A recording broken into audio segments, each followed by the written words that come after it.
Here's what 10 minutes of meditation a day does to your brain. Have you ever considered meditation?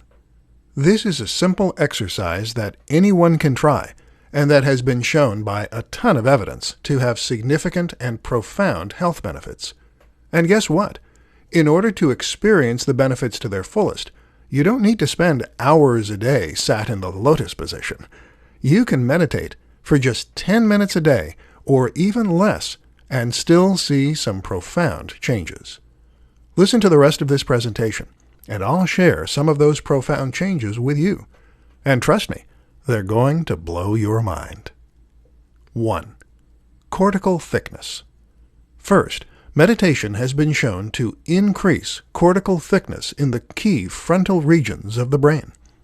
In plain English, that means your brain is actually growing and getting heavier as new brain cells are created and new connections are formed between them. As you might expect, this then correlates with improved performance, making us smarter, boosting our memory, and helping us to focus on complex tasks. IQ scores have even been shown to improve as a result of regular meditation. 2. White cells proliferate. When you think of your brain, you probably think of gray matter. Well, the brain is also made of white matter. This tissue has the very important job of protecting the gray matter and supporting it in a range of important processes. It can help to prevent deterioration and encourage signaling to occur more quickly and stronger. In short, you become more alert and switched on. 3. Aging slows down. One of the most serious health issues that come with aging is the effect that getting older has on the brain.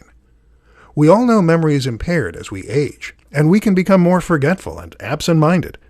Risk of conditions like Alzheimer's also increases. But studies show that the growth of new tissue continues into old age, and that this can actually help to slow down some of that deterioration. In other words, meditation is like a fountain of youth for your brain. 4. Neurochemical balance improves. Finally, meditation can also cause changes in the production of various different neurochemicals. This reduces the production of stress hormones like cortisol and increases the production of happiness hormones like serotonin. In this way, it can actually work like an antidepressant, which is why it should come as no surprise that studies show meditation can be as effective as antidepressants under the right circumstances.